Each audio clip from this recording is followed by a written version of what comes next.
king, Conor, Glams, all as the weird woman promised, and I fear thou was plagued most foully for it. Yet it was said it should not stand in thy posterity, but that myself should be the root and father of many kings.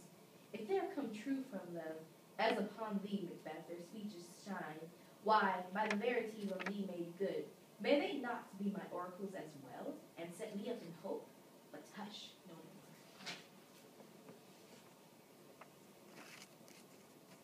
Ride you this afternoon? Aye, my good lord.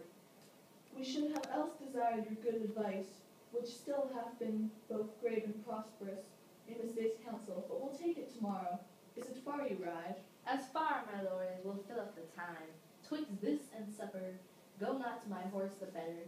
I must become a borrower of the night, for a dark hour or twain. Fail not our feast. My lord, I will not.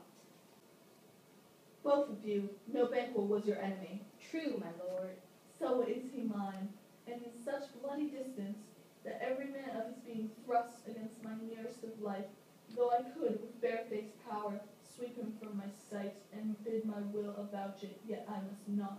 For certain friends there are both his and mine, whose loves I may not drop, but wail his fall, who I myself struck down, whence it is that I to your assistance do make love, masking business from the common eye for sundry weighty reasons. We shall, my lord, perform what you command us.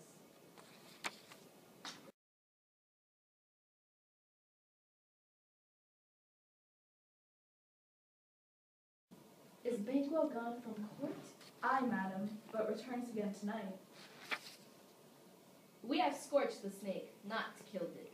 She'll close and be herself, whilst our poor Malice remains in danger of her former tooth.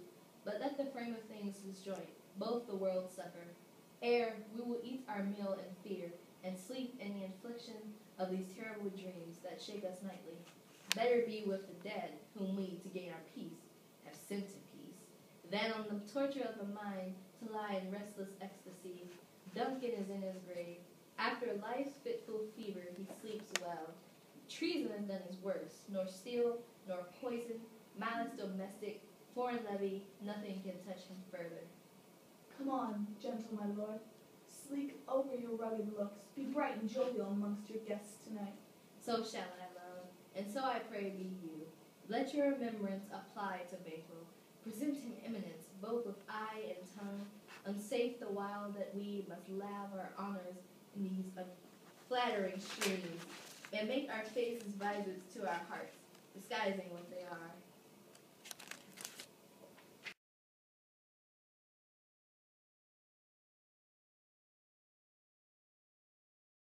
Hark, I hear horses.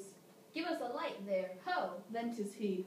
The rest that are within the note of expectation already are in the court.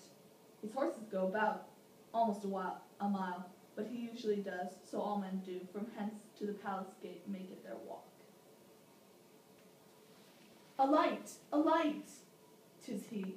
Stand to it. It will be raining tonight. Let it come down. Oh, treachery! Fly, flails, fly! Thou mayest revenge, O slave. Who did strike out the light? Was it not that way? There's but one down. The sun is fled.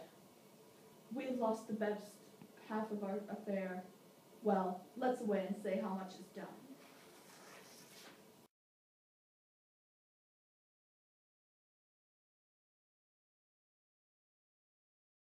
There's blood upon thy face. 'Tis Banquo's then.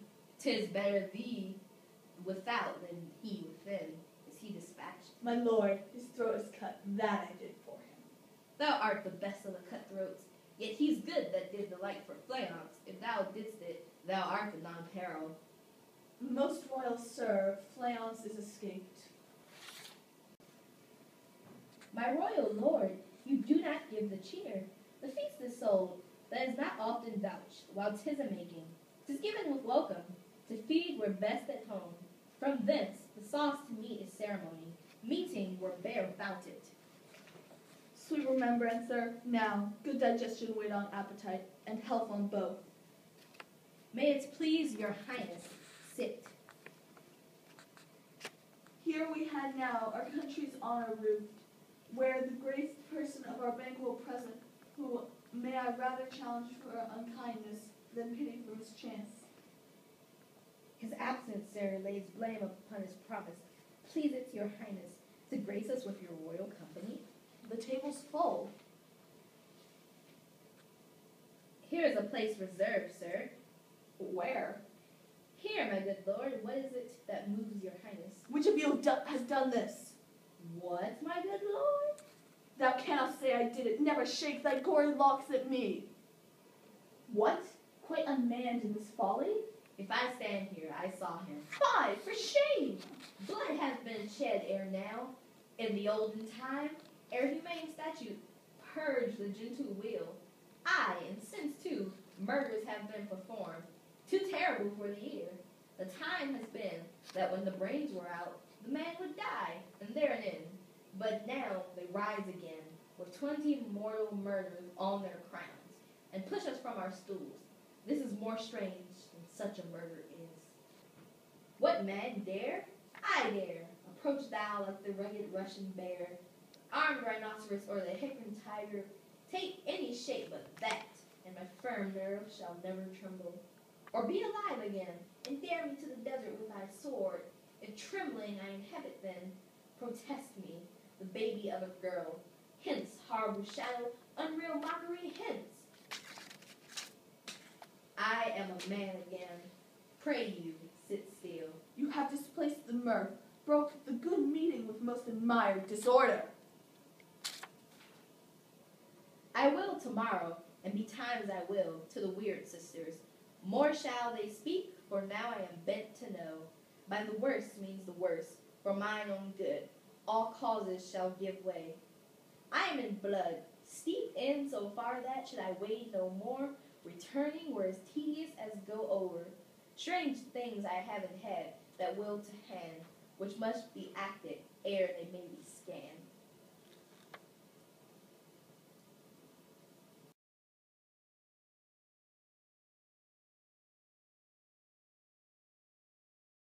Why, how now, Hecate? You look angrily. Have I not reason, bedelms as you are? Saucy and overbold, how did you dare to trade and traffic with Macbeth?